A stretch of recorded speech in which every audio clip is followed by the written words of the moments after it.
Welcome to the Deep Dive. Today, we're plunging into your sources to try and make sense of these really wild mixed signals shaping the global economy. Yeah, it's quite the mix. From the labor market to inflation, central bank dilemmas. Our mission is to pull out the key insights, really help you navigate what's going on. Exactly. It's a real economic puzzle out there, and we're going to help piece together what these shifts might mean for markets and, for your own financial world. Okay, let's dive in then. Our first source is a pivotal unemployment report. Mm-hmm. This one highlights a pretty stark shift, actually. For the first time since, April 2021? There are now more unemployed people than job openings. That is a big change, a real swing. Yeah, from those super tight labor markets we saw. Yeah. So what's the real significance here? Could this actually push the Fed to cut rates soon? Well, the key thing here is the potential ripple effect. I mean, this shift could be pivotal. It might genuinely redirect the Fed's focus, away from fighting inflation. Towards full employment instead. Potentially, yes. And that kind of pivot could certainly influence a possible rate cut, maybe even at the September FOMC meeting. Wow. Okay, so the Fed's policymaking body might act that fast. It suggests that even small shifts in jobs data now carry a huge amount of weight. They're watching it that closely. Okay, so the labor market's flashing these new signals. Yeah. But then there's the other side, right?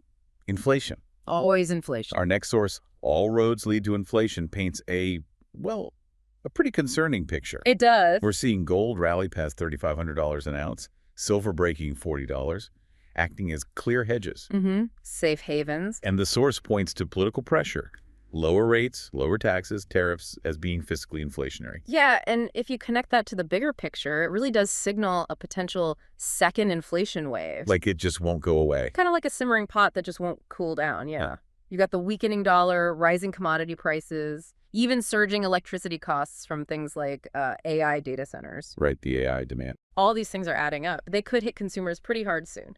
So it suggests that even if the Fed does ease up, new price pressures are already building, driven by this mix of market stuff and political forces. Okay, so persistent inflation concerns on one hand, but then you'd maybe expect markets to be a bit cautious. You'd think so. Yet our next source, just called Complacency, shows something startlingly different. Developed equity markets. Yeah. All-time highs. Yeah. But that gold surge past $3,500 seems almost ignored. Mm-hmm. Are investors just missing something vital here, or is it something else? That's the million-dollar question, isn't it? Why the complacency? I mean, maybe it's more than just irrationality. What do you mean? Well, this market behavior could suggest a really deep-seated belief that central banks will just always step in. You know? Fed put. Exactly, the Fed put. And look, we're seeing fiscal situations getting worse in places like France and the UK. Long-term yields there are above 5%. That's high. It's a clear sign bond markets are feeling the strain from all that government debt.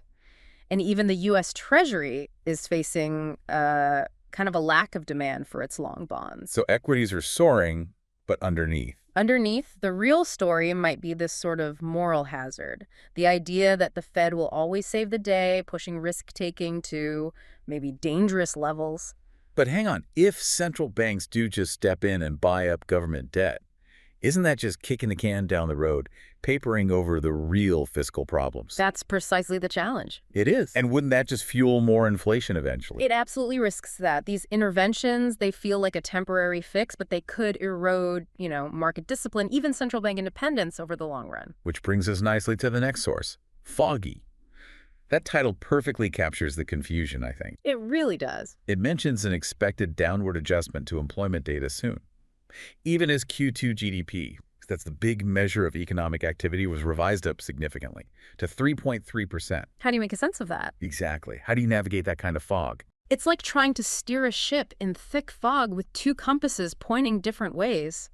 It presents incredibly mixed signals for policymakers. So is the economy hot, meaning policy stays tight, or are the job numbers just unreliable?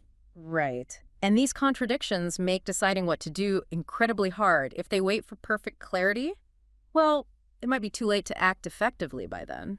And this foggy picture, these conflicting signals, they aren't just a U.S. thing, are they? No, not at all. Our next source, higher yields, shows a similar kind of pressure building across Europe. Adds another layer of global complexity. Definitely. Bond yields are rising there too, getting close to 5% because of, well, big deficits and high debt to GDP ratios. And there's a fascinating structural shift happening too. Look at the Dutch pension system. What's happening there? They're moving to a defined contribution model. Now, that's significant because historically, these huge centralized Dutch pension funds were massive buyers of stable, long-term government bonds. Okay. But under the new model, individuals have more control. They often prefer different kinds of assets, maybe more growth-focused ones. So you're basically losing a huge structural buyer for government debt. Ah, I see. And that's happening just when governments need to issue more debt. Exactly. It highlights a global challenge. Governments need to borrow more long-term, but the world seems to be running out of those traditional big buyers who will accept, reasonable yields. Okay, wow. Let's bring it back home then with our final source. Inline. This focuses again on inflation and the Fed's tightrope walk. Mm-hmm. The PCE report, that's the Fed's preferred inflation gauge, came in at 2.6% headline, 2.9% core. Matched expectations fine, but still 50% above the Fed's target. Right. And the critical insight here, I think, is this growing gap between the actual economic data and potential policy decisions. How so? Well, despite PCE still being clearly above target, the market probability of a September rate cut remains pretty high. So it's influenced by something else. External pressures? Hmm. Politics, maybe? It seems plausible, yeah. Influenced perhaps more by those external pressures or political considerations than the strict inflation mandate. And if the Fed prioritizes those things over inflation, That's a big if. it's a huge if. It Yeah. signals a fundamental shift in central bank independence. It could really damage their long-term credibility, setting a precedent for political meddling in monetary policy. So ultimately, that upcoming unemployment report we started with. That could really be the make or break data point for September. It could push them one way or the other decisively. So putting it all together, Hmm. what does this mean? We've seen this really complex mix. Employment shifts, stubborn inflation pressures, market complacency that seems rooted in this belief in central bank bailouts, Mm-hmm. and policymakers just grappling with genuinely conflicting data. It's a remarkably dynamic, uncertain, global economic landscape. It really is. And this prompts us to ask you, the listener, if central banks do increasingly step in to manage these fiscal strains, maybe buy up debt, how does that shift the risk equation for your investments? What new things might you need to consider in your long-term financial planning? Something to think about.